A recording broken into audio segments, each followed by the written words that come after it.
Welcome back to episode number 2 of the New Levels Coaching podcast. I'm delighted this week to be joined by our new head of coaching at New Levels Coaching, Mr. Jethro McGraw. Welcome to the granny flat, Jethro. Thanks, Lewis. I've heard lots about it, and it's really quite nice in here. Does it live? Nice. Yeah. Does it live up to expectation?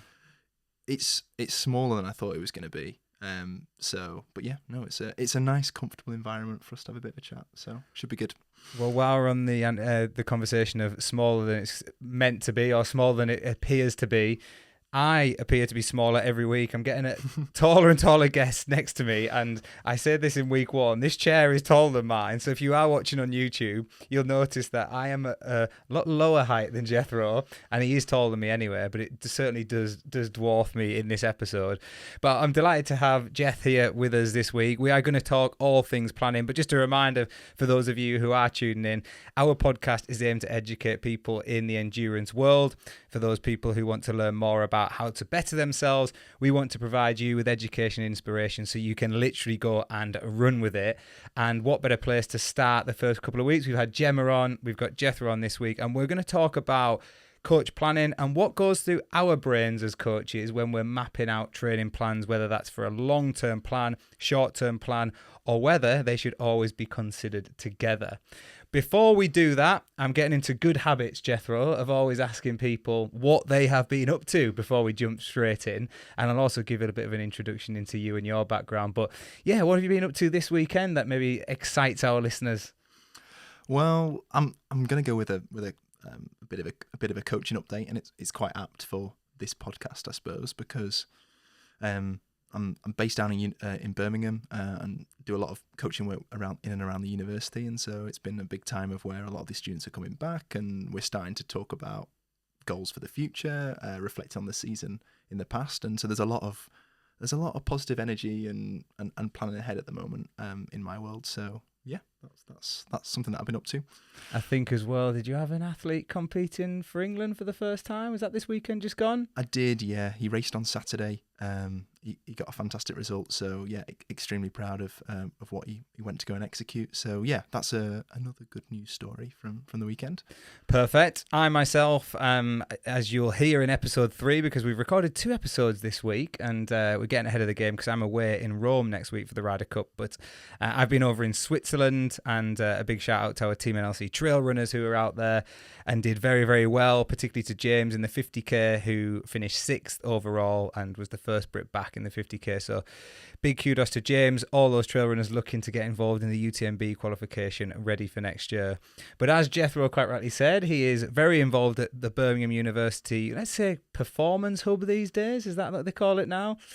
Yeah, I'd say so. The performance hub over there at Birmingham. So there's a bit of rivalry here, Loughborough, Birmingham. But our paths never crossed whilst we were competing. But Jethro is still competing himself as an athlete. He is a coach, and he's a very, very young coach.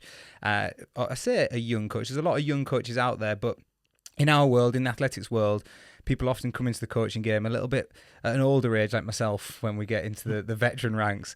But Jethro's joined the coaching ranks at a very young age, and he is still competing at a very high level, and such a high level that when he joined the coaching team here, I actually got his 10K PB wrong on our website, and you pulled me up. So 10K PB, as it is corrected now, Jethro stands at 30:13, but he'll be first to tell you he was more of a 800, 1500 metre runner back in the day when you were competing sort of as a schoolboy. Is that right?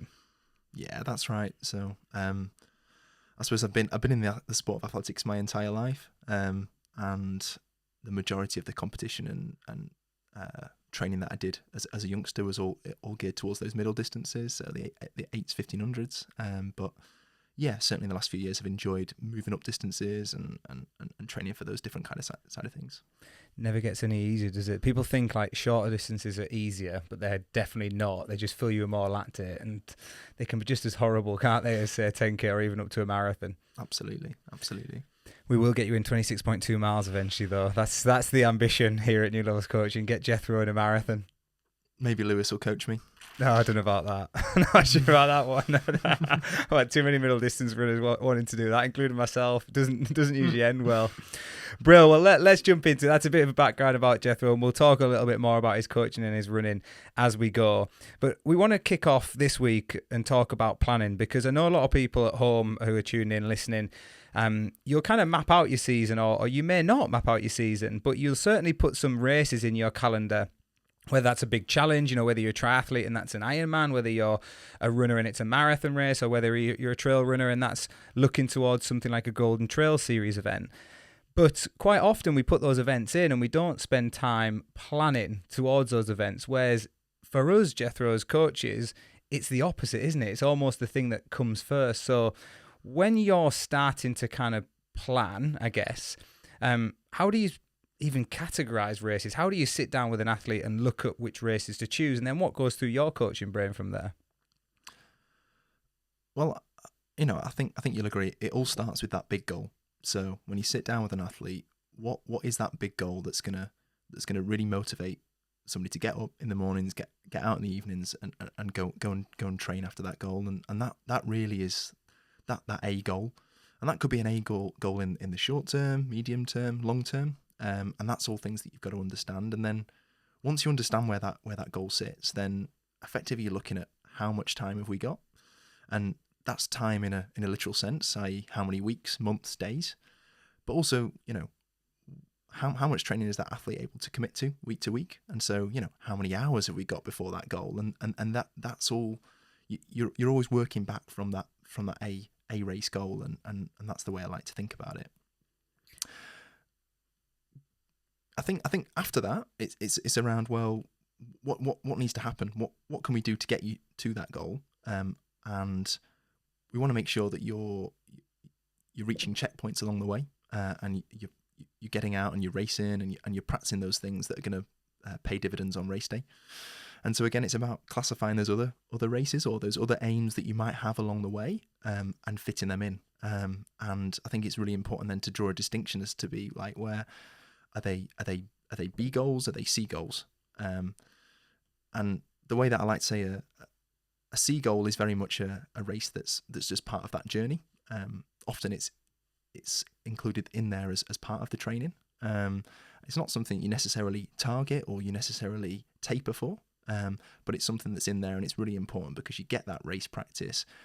You check in with where your fitness is, and you get some really useful feedback for both yourself as an athlete and the coach that you're working with.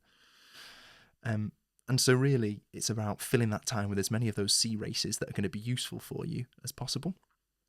I think the big danger is that a lot of us fall into the trap of maybe overreaching and looking for too many of these B goals, which are often things that we kind of say, I would really like to do well here, but often if you have too many of those B goals, you deviate from that process that gets you to go and execute that A goal, which is the big goal that you want to go and achieve. It's a really good point. I think for me as a coach, I think I find this really difficult, and I can see how people who aren't coached really struggle with this, because it's so easy to go to races on a regular occurrence, regular occasions, and think, I'm going to be at my best all of the time. And we know that just doesn't happen. But we are all quite self-critical, and we're quite hard on ourselves. And I know a lot of people can be quite hard on themselves too, and they expect the body and mind to show up for them on regular occasions. And I think that's where that B kind of race, the B goals kind of fall into it. And I guess, they're not even really goals, are they, for a lot of people? Sometimes they come up and people just go, I'll do that, and I'll go there. And then we expect things to happen. But I find, and I don't know about you, that often when you plan the best and people trust that plan and they go through that process, that's often when the best results come. Definitely. I think that's one of the big benefits of having a team, and whether a team around you on your running journey, is that the whole reason why we train is to prepare you and make sure that you bring your A game to that A race, and ultimately on that journey, there are going to be races where you're less fresh, or you're a little bit more tired, or training hasn't been geared specifically towards that. But I think I completely agree with you. I think often the trap that a lot of athletes fall into is that they have too many of these kind of middle aims that don't mean that don't necessarily correlate with your big goal, but you're almost thinking about them too much on a week to week basis, and so they might cause a bit too much stress for what you actually want to get out of those races. I think in that sense as well, there's physical stress and there's also the mental stress that comes with it. Mm-hmm. I know I see that a lot of times where people go and they don't perform to the level they were hoping to. And then off the back of it, it almost like ruins their confidence. And you think to yourself as a coach, like, oh, we've spent this amount of time building that up and we've done really good things in training. And then that's all been undone in the space of like one weekend because somebody's gone to a race, almost expecting a little bit too much of themselves. And also, we sometimes hear this from athletes, like they say they feel like they've let the coach down, like they're putting so much expectation on themselves to perform. As you said, the stress levels are quite high, and that can then have a negative impact going forward into the next training cycle, can't it? Definitely, and a nice way of thinking about it, and you can do this in a structured way as you like, but it's effectively for every race that you go into, have in the back of your mind, what's a minimum outcome that you want to get from this? What's something that you're going to be happy with, and that could be an outcome or another type of goal, and then what would be like a real aspirational target for you to get out of the race that you're heading into, and that just by writing it down, it holds you to account. And like you said, I think if you do have a coach, you're then able to check in and make sure that those three levels of measures of success make sense. Because like you say, a lot of the time we probably too harsh on ourselves as athletes and let that get the better of us, and ultimately that's when you lose that confidence, and really, as part of the journey you want to just be building, ready for that big goal that you've got in the calendar. So let's talk around that point on people who maybe don't have a coach. We in New Levels Coaching work with runners of all abilities, and it doesn't matter if you're an elite athlete or if you're a runner who's just getting into the sport. We want to help people on that journey. But there's a lot of people out there who aren't coached. They maybe don't want to be coached. They like to kind of self-operate. So let's break that down a little bit for them. So we're looking at those kind of different aspirations from those different races that they go to. And as you said, I think it's a really good point. Like, what is the minimum expectation that you want to get out of this? And let's put it in a real life scenario. So let's say, I don't know, I'm going to name somebody Gail, for example. Gail is running London Marathon in April 2024. And in the build up to London, she's going to do a half marathon. In fact, she's going to do two. And Gail's got a half marathon in January, which is around about 16 weeks out from London. And I find this, a lot of people want to start off and they almost want to come out the traps like, right, where am I? Am I as good as my PB? But if we've got our coach's hat on there, in fact, I'm going to put it to you first. What would you be looking for from Gail in that scenario at the start of a training block within that half marathon performance? What is the kind of minimum expectation there from a coach? I think the big thing is that you want to come away from that race feeling like you've built some confidence off the back of it. And so I think the biggest and easiest way you can do that is to practice coming up with and executing a race plan within that environment, and that gives you a really nice objective measure of when you reflect on that initial half marathon. You can just say, well, did I execute that race plan how I wanted to? And that's not outcome driven at all. And often when people do execute their race plans, you do get a positive outcome off the back of it. So it's kind of a win-win in that regard. But ultimately, it's about making people realize as well that it is just a starting point. It's part of that journey, and the more small wins you can get on the way, and the more learnings you can take by getting yourselves into these races, then you're going to be more prepared and more knowledgeable about what your body can and can't do ready on race day. I think that's a really good point. So you threw in there about the process goals almost, and setting yourself those process goals as opposed to just the outcome goals again, which is a trap we see a lot of athletes fall into, is like outcome, time orientated goals all the time. And it's not that we shouldn't have those, because I think, as you said, sometimes they can be the drivers that even get us out of bed in the morning, keeping yourself accountable to those goals. Definitely. But there is that element of, if you focus on the process, sometimes the outcome takes care of itself.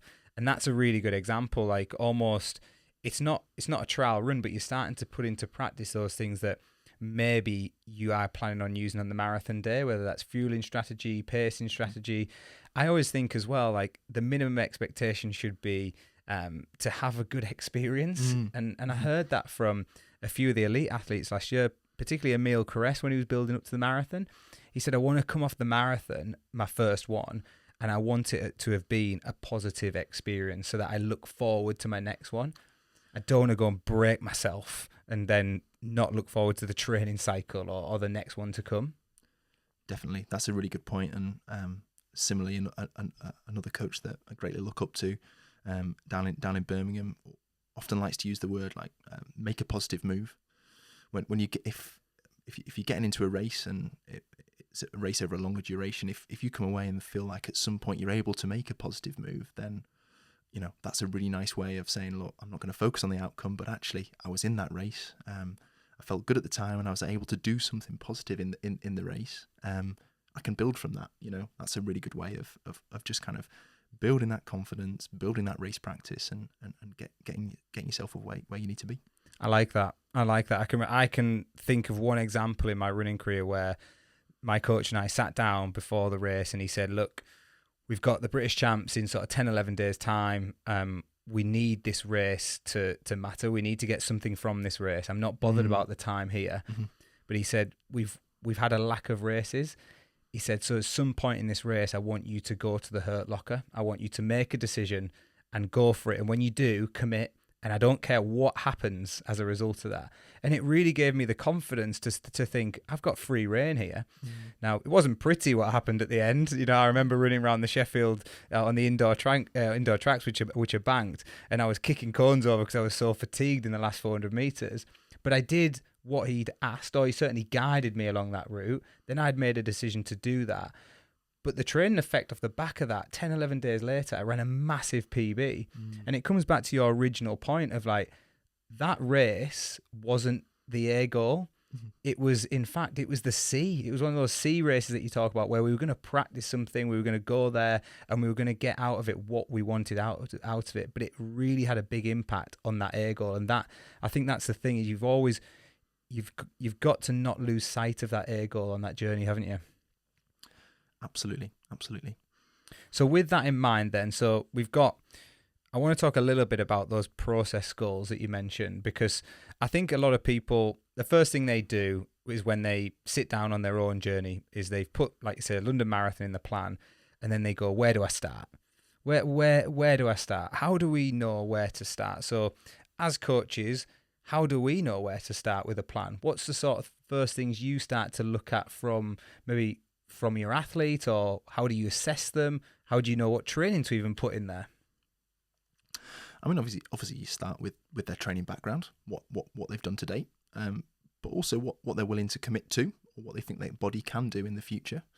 And often one of the questions that I really like to ask is just, and it gets the athletes to kind of reflect on where they are currently. And it's just around, look, tell me about where your strengths are. Tell me about where your weaknesses are. And often that's a really nice way. And you find out a lot about the athlete when you do ask those questions, because you get all sorts of responses in terms of what they view their strengths are and what they feel they really need to work on.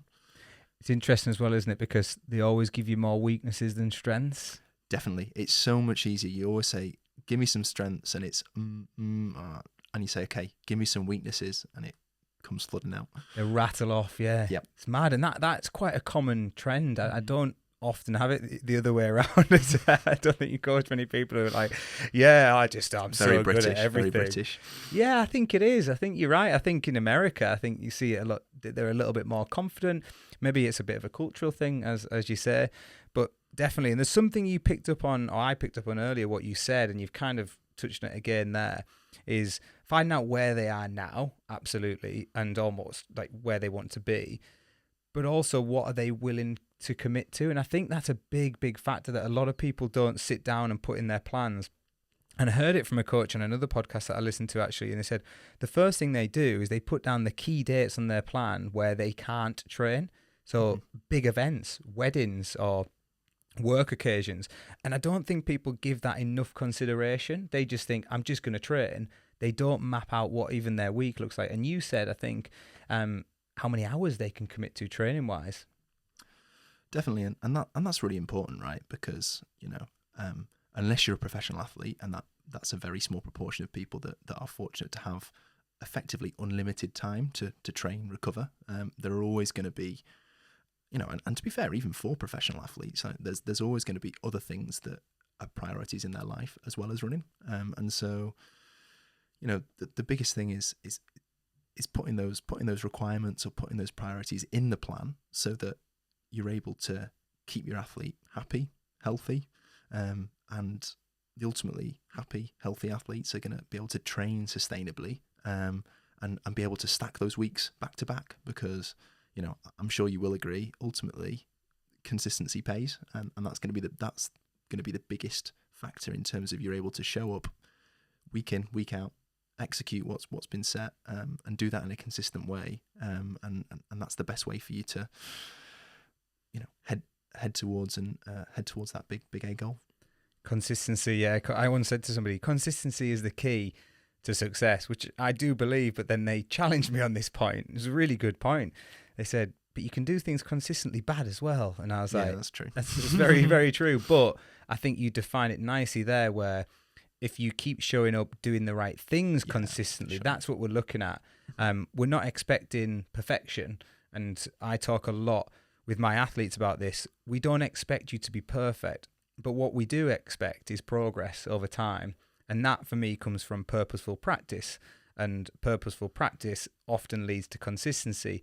I guess one of the biggest flaws I see with people applying themselves to a training plan is they think harder is better all of the time. And they don't really understand that there's different levels of training, certainly different intensities. And the one big thing I'm reading a lot about recently is how important rest and recovery is, and the time and attention people give to that. And I think there is a little bit of a misconception that harder is always better, and we know that isn't always the case. Definitely, and that links really nicely to my first point about when you're looking at athlete strengths and weaknesses, and you're trying to analyze where they are and who they are and the type of profile athlete that they have been, and you ask for a strength, and I don't know how often this has happened to you, but they often deliver the answer, I'm a hard worker. And that's really good, and ultimately, like, that is really important, and that allows those athletes to get the most out of themselves when they need to. But it's also a bit of a red flag to say that this athlete has got the potential to overtrain. Yeah. But this athlete has got the potential to not fully comprehend the different training intensities, and that's when you need to be a little bit more intentional in the way that you're going to go about and plan their training, knowing that when they get to race day, you've got full confidence that they will empty the tank and they can work really hard on that day. But let's save them for that day and not flog them every week. Well, I know I can relate to that very well, because that was me. That was my attitude. I can work as hard as anybody out there. I believed I could. I guess I did apply that quite well, and I knew also how important rest and recovery was. But it wasn't until I had it highlighted to me that I wasn't rest and recovering as well as I could have been, and maybe as well as I should have been. And I was trying to fill up my time by keeping myself busy. And as an effect, it did have an effect on me, and it had an effect on my performance. I guess tied into that, though, a lot of people sat at home probably thinking, well, I like socializing, I like going out, I like being with friends, and we don't have anything against that. In fact, I think we are both aligned on the fact that we see that as ultra important, particularly for people who are of that nature, who like to socialize, who like to be with friends. I think it has a massive impact on performance in a positive way. Definitely, and I think the point is there's no such thing as well, to an extent there is, but good or bad decisions. As long as you're upfront and honest about where your priorities and where your decisions lie, then you're able to plan around that and come up with the best course of action. I think it's when you're not honest about where your priorities are, that's when you get into more trouble, because you might be you're second guessing yourself in terms of what actually is a priority for me, and that might change, month to month, week to week, and that's all part of planning.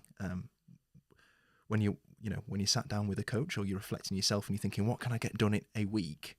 Well, it's okay writing a typical week, but that typical week might actually never exist, because work, social, family commitments might always dictate that there's always going to be deviations from that week, and that's okay, as long as you've still got the right mix of, purposeful practice, enough consistency of running in there. You're doing the right things week on week, month to month. That's the big picture rather than the intricate week to week, day to day.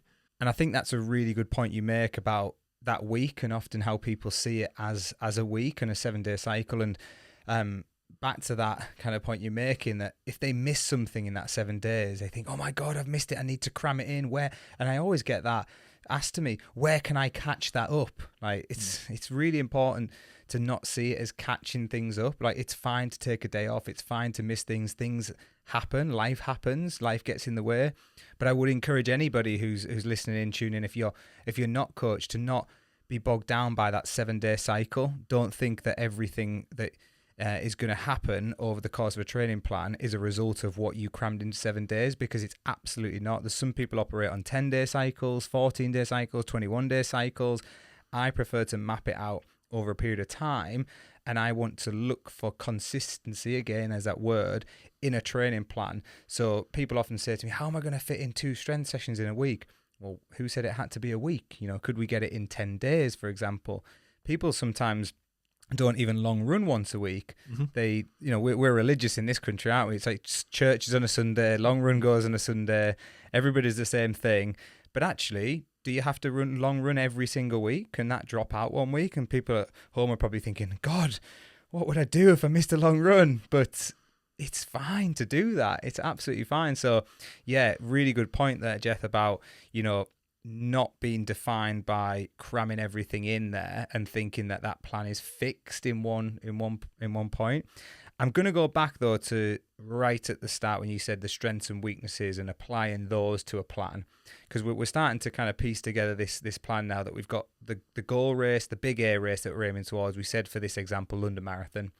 We've got a C race in there, half marathon. We've probably got a B race in there somewhere, which is maybe a half marathon that we do want to target. But in between that, we've maybe got like a 10K, or, as you said, certain markers that we'll put down within that plan. But then we're going to plan out the training, and we're going to look at the things that you said right at the start. We're going to look at strengths and weaknesses of what the athlete has highlighted themselves. And you can do that at home. You can write that down. Don't be scared to put your strengths down. But also don't be afraid to see your weaknesses as opportunities to improve. But I am going to talk, or I'm going to put a question to you, is how important are your strengths, and how important is it to work on those strengths? I think it's incredibly important, and I think often when we start thinking about where our strengths lie, where our weaknesses are, we often focus on those weaknesses. And that often means that perhaps you're focusing on things, you're focusing on things that you're maybe less good at, or you less naturally enjoy, and that's probably the reason why they are a bit of a weakness. And the point is, if that's all you focus on, often that they're the hardest things to get out of bed for, or they're the hardest things to go and execute, and they're the hardest things for you to keep motivating yourself towards. And so the way I like to look at it is that, make that strength that you've got a super strength. Do that regularly and make that an even bigger strength, and you'll enjoy getting more out of yourself in that area. And then in the background, know that you're consistently, purposefully trying to work on that weakness as well. And so it's work on your weaknesses, see them as opportunities, but also make that strength a super strength.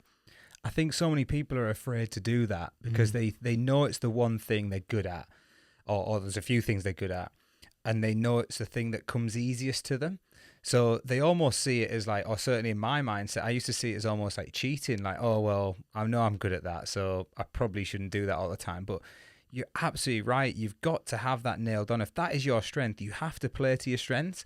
And as you say, make it as good as it possibly can be, because that is obviously why you do the sport as well. Like I did running because I loved it. I didn't like really going to the gym. I go to the gym because it's part of the process, and I know it gets me strong, and it keeps me healthy, and it keeps me accountable to my goals. But I didn't fall in love with going to the gym, and I never have done. However, I know that it's also a weakness in terms of my psychology, that it forces me to do something I don't want to do, and I think that has a positive impact on my performance. But more recently, as I've gone to trail running, I've started to cramp up a lot in races, and guess what? I see that in the gym sometimes. I'll do like a dynamic jump and I'll go back to squatting and I'll cramp. So for me, that's showing that the strength isn't quite there. So that definitely is a weakness, and I need to work on that, and I need to look at, okay, how do I get that in more regularly? I guess a question for you, and I'm going to ask you to put your athlete hat on here actually.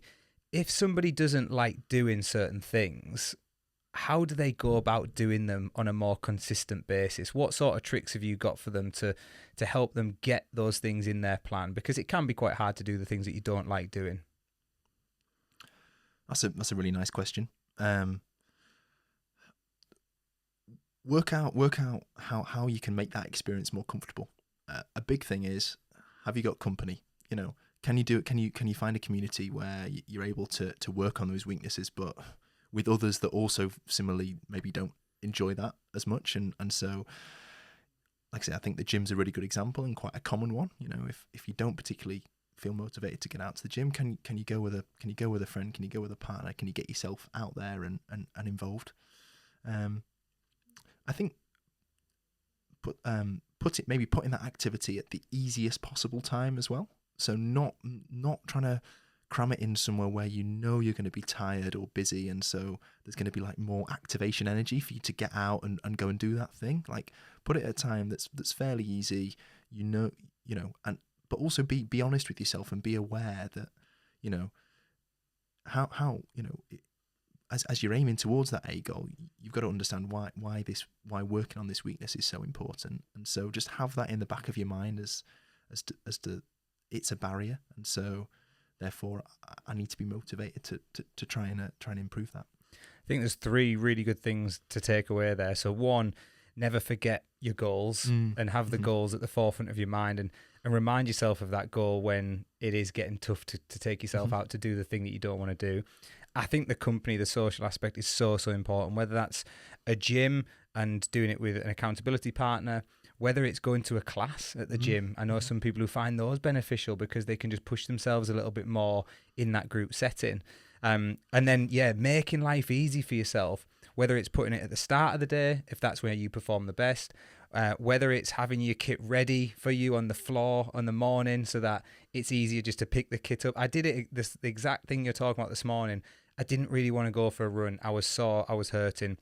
I knew I should go for a run, and what I did was I went and put my kit on, and then I did some stretching and mobility. Like, I thought, right, if I put my kit on, I'm more likely to get out the door. I'm making it easier for myself and my brain to get myself out there. So little tricks like that, putting it at the right time of the day for you as well. I think there's some really good points for people to take away, because I think there's a misconception particularly in running, around the general population and what I describe as our recreational runners who do it for fun and do it to keep fit and healthy. They look at the elite runners, the people at the top end of the sport, and they think that they love every single minute of it, and they don't, do they? They find things hard, but I often find it's getting the stuff done that you find hard that makes people better, because the easy stuff is the easy stuff to do.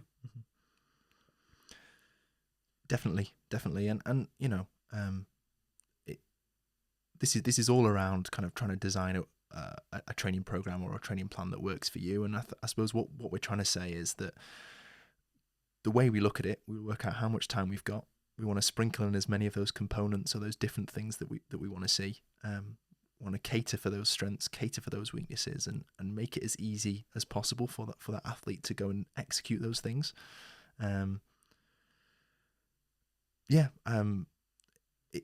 I think the other thing to say is that, you know, every athlete's different, and that's the beauty of working in the coaching world, is that everyone's got their own individual things that they like or they find as a strength, and things that they don't like and find as a weakness, and that is the beauty of, and the reason why crafting a program or crafting a plan ultimately has to be individual, and that's the only way for you to have the most success out of for that athlete.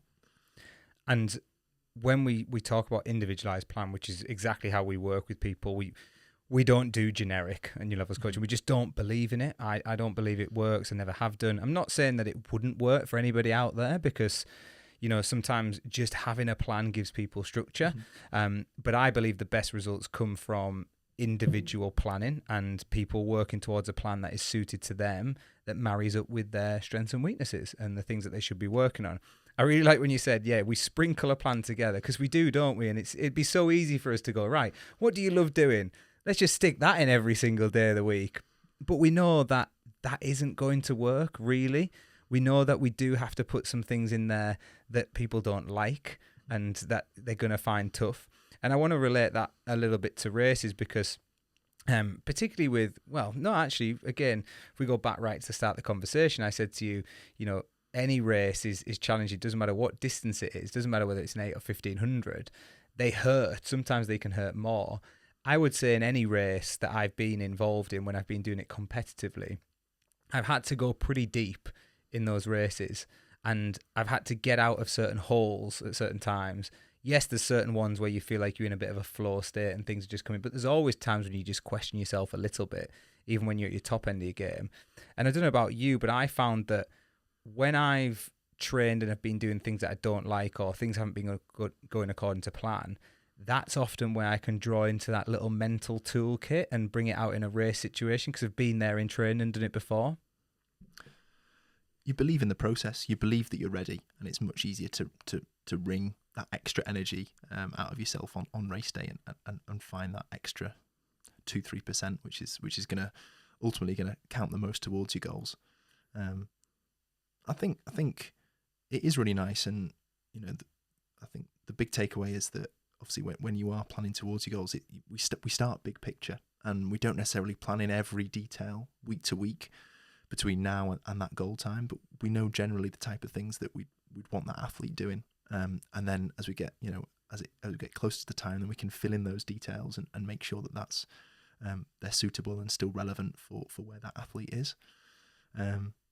What I would say as well is over the course of a journey, your strengths and weaknesses might change, and that's one of the most that's some of the most awesome scenarios you can get into, is when somebody starts with you and they believe they've got a relative strength or weakness, and maybe that changes across the course, and they've really discovered something or found something out about themselves that they're really surprised about. And so again, you've got to be dynamic and able to cater for that week to week, month to month, and I'm sure you'll agree with.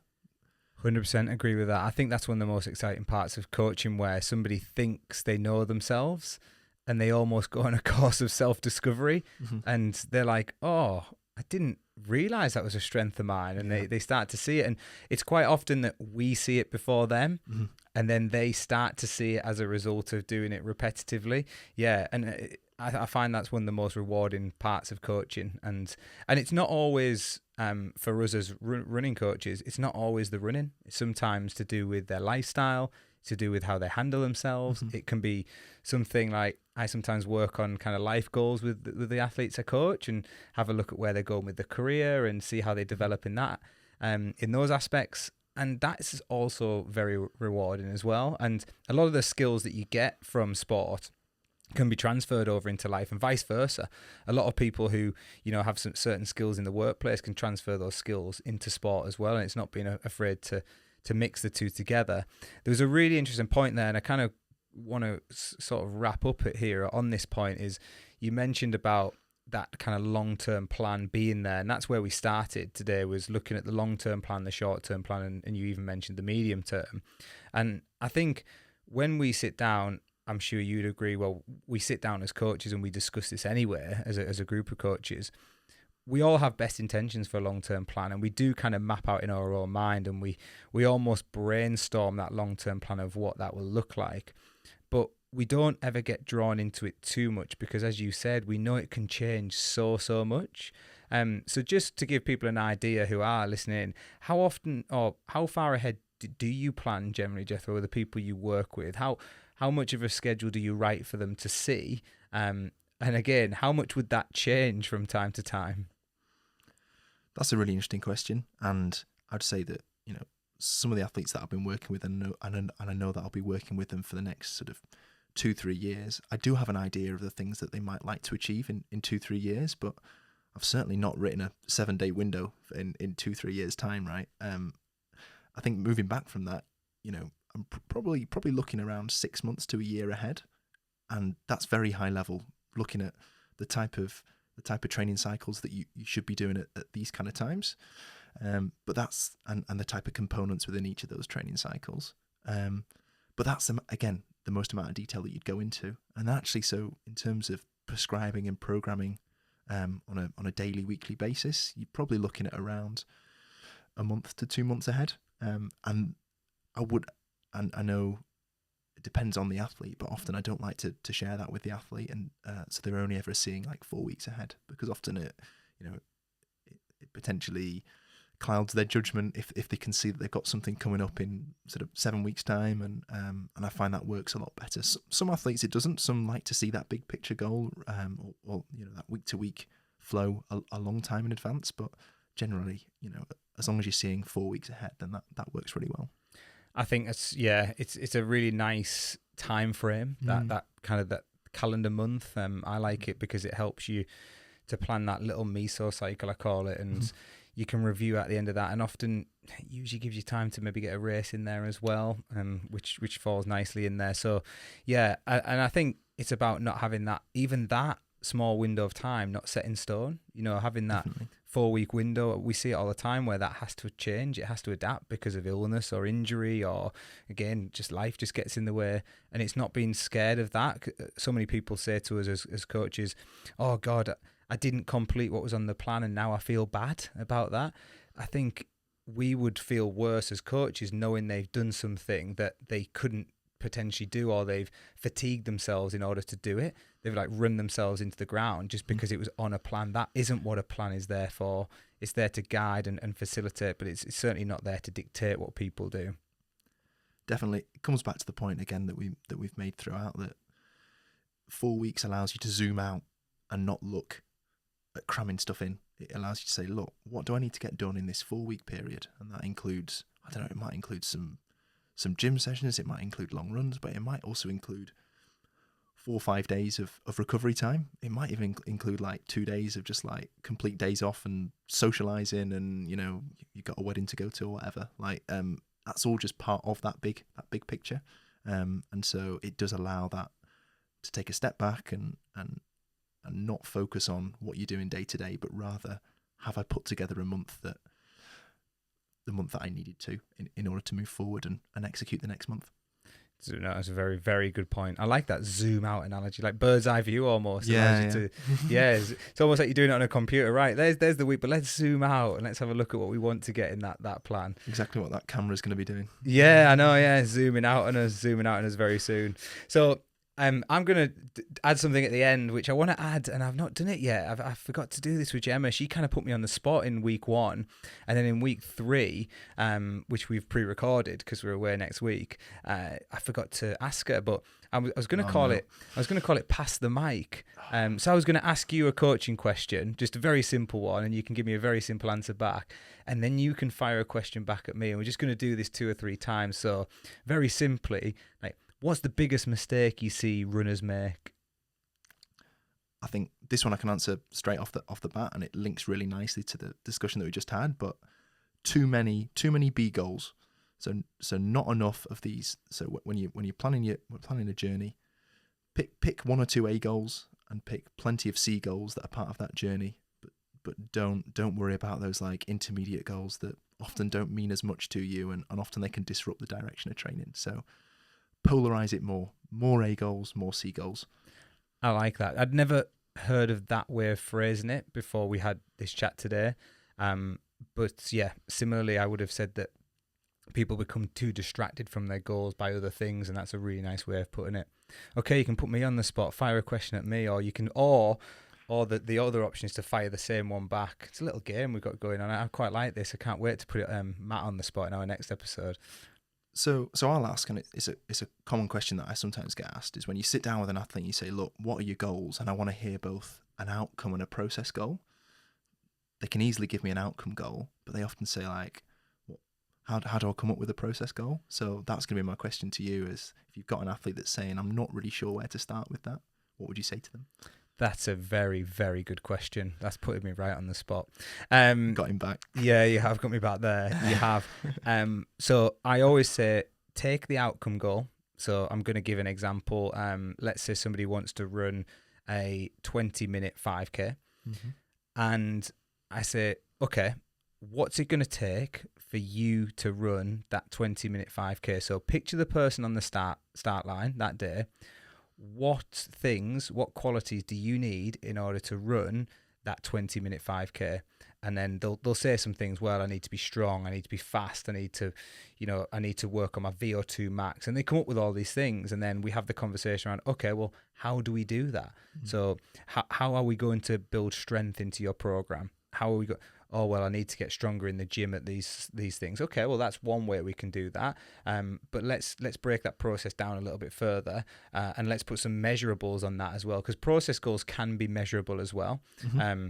So then we'll start to piece it down and break it down a little bit further into smaller chunks. But that's where I always start with. I always start with the outcome goal and say, okay, well, that's where you want to be, and that's the outcome you're looking for. But what journey do we need to go on together in order to make that a success? And that's how I try and articulate it to them. I hope that makes sense. Definitely. What's going to get in your way, and how can we overcome it? Yeah, that's a good way of looking at it. Okay, on that note, back to me. Pass the mic. One more each. What do you see what do athletes who you coach see as their biggest problems or obstacles that do get in the way for them? Good question. I suppose we're talking generally around. Generally, yeah. All the athletes that I currently work with in the past. I think it's stringing together and stacking weeks and weeks of training, or cycles upon cycles of training. Because too often you find that the athlete's breaking down with injury, breaking down with illness. And so that's the struggle. It's like, look, if I can just get 4 months injury free of illness, training all the time, then I'll be ready. And I'm sure you're the same. You hear that so often. In terms of then, that immediately gets you thinking, well, what process goals are we going to put in place to make sure that we're not focused on outcome. Actually, we're just focused on saying, well, look, what can we do over these 4 months to make sure that you are consistent, that you are avoiding illness, are avoiding injury. And a lot of that is making sensible decisions along that way. And they might not be, it might be a sensible decision to not session today, or to just go out on easy run, or to take an extra rest day. And okay, in the short term, you might feel that you're missing out on something, but long term, you're actually achieving what you want to go and achieve. Yeah, that's a really good point. I'm almost forgetting the outcome goals for a little bit and just saying, let's just focus on the process a little bit. Let's get that consistency. That links really nicely. You've done Gemma a favour here, because episode 3 is about injuries and piecing together training and how you can potentially do that, and how injuries, I guess it's probably refreshing for people to hear a coach say that from you, is that, that is our biggest challenge as coaches: injuries and illnesses and consistency, despite us banging on about it. Because people will be listening here going, oh, well, I fall into that category. I struggle to string things together. It's quite natural, but it's about working out how you can get that consistency. And that is very much the puzzle itself, isn't it? Yeah, that's what it's all about. One more question for me to finish off. Well, within reason, absolutely anything. I was going to say, should I give you free rein there? One more question. Well, I suppose it's a theoretical question, but if you've got an athlete that's come to you and they've got 4 or 5 big goals that they want to go and achieve, how would you help them understand what's their number one? What's their number 1A goal? Because often, I think when we're in a period of motivation, athletes are like, oh, I just want to go out and smash it, and I want to run all these times and do all these distances. How do you kind of frame that to make that part of a longer term journey, rather than a short-sighted, just get out and get after everything? That's a really good question, because a lot of people who are listening to this are going to go, That's me. Yeah. That's me. Yeah. I've got like 6 things I want to achieve in the next 10 weeks. And that They all doesn't start with PB. Yeah, the PBs, and that doesn't include the park runs that I want to go to every week as Yeah. well. Park run is a brilliant initiative, but people overuse it for the wrong reasons. It could be used for all the right reasons, but a lot of people try and PB every single week at park run. Should be renamed PB Park Run. How would I do that? I've had to do that in the past. The one thing I believe, similar to you, Jethro, that we should have one big A goal, maybe 2 if. You know, it depends on the cycles, but that's a conversation for another day. But we certainly should be having one big A goal that we're aiming towards. And if someone comes to me with 5 or 6, I believe people get the best results from their A goal when it means the most to them and they can resonate with that goal. So often I look for something within that goal. So which ones have they picked? I'll give an example. So it might be someone says, I want to run the marathon because I want to do that for charity. You know, I've recently had a family member who passed away and I'd like to raise some money for them. But in the build-up, I'd like to, you know, run this half marathon. And actually, you know, I'd like to run an ultra as well because I think that would be good. I want to get that ultra in the calendar and it's something I've always wanted to do. And then before you know it, they've got 6 or 7 things that they're throwing at you. And I always go back to that point number 1. Okay, so why would you like to run that marathon again? And who are you running it for? And when people are running it for not just themselves, but another cause, I often find that they're more invested. It's like the power of the people. They feel like they're on this journey and that they've got real purpose behind their goals. And often when it gets tough, you can remind yourself of that as well in that training cycle.